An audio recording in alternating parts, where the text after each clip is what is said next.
Railway भर्ती परीक्षा में प्रश्न पूछा गया है, आइए इसे हम देखते हैं। कहा था कि एक संख्या 9:5 के अनुपात में विभाजित है। जब प्रत्येक संख्या में 8 जोड़ दिया जाता है तो नया अनुपात 5:3 हो जाता है। दोनों में से बड़ी संख्या कौन सी है? देखिएगा, एक संख्या है, उसको 9:5 के अनुपात में विभाजित किया गया और प्रत्येक संख्या में 8 जोड़ा जा रहा है, यानी यहाँ पर भी 8 प्लस किया जा रहा है और यहाँ पर भी 8 प्लस किया जा रहा है। तो जब 8 दोनों ही संख्याओं में जोड़ा जा रहा है तो नया अनुपात 5:3 हो जा रहा है।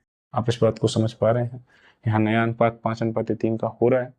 अब आगे पूछा जा रहा है दोनों में से बड़ी संख्या कौन सी है? तो देखिए, ये 9 है और ये 5 है, बड़ी आपको दिख रही है 9 यूनिट है, तो 9 यूनिट की वैल्यू आपको निकालना है। अब आप ध्यान देंगे कि जब दोनों ही संख्याओं में समान राशि जोड़ी जा रही है तो इनके बीच का अंतर सेम होना चाहिए। जैसे 9-5 का अंतर 4 और 5-3 का अंतर 2, तो ये नहीं होना चाहिए, अंतर सेम होना चाहिए। तो जो इसको आप 2 से गुणा कर दीजिए, यहाँ पर 2 से गुणा करेंगे तो अंतर सेम हो जाएगा।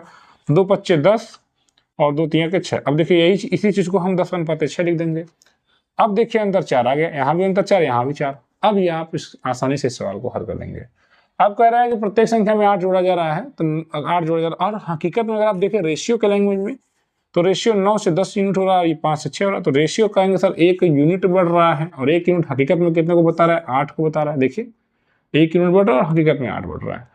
तो बड़ी संख्या पूछ रहा है, बड़ी संख्या 9 है, तो 9 यूनिट की आपको वैल्यू निकालनी है। तो 9 यूनिट की वैल्यू निकाल, 9 से 8 को गुणा कर देंगे, 9×8 = 72 हो जाएगा। तो इतनी आसानी से आप इस सवाल का हल करेंगे। रेलवे की तैयारी कर रहे हैं, प्रीवियस ईयर क्वेश्चंस की प्रैक्टिस करनी है, तो आपको इस चैनल को सब्सक्राइब कर लेना चाहिए, क्योंकि लगातार हम यहाँ पिछले वर्षों में पूछे गए प्रश्नों को हल करने की कोशिश कर रहे हैं। आपको कोई डाउट रहता है तो आप जरूर कमेंट किएगा। धन्यवाद।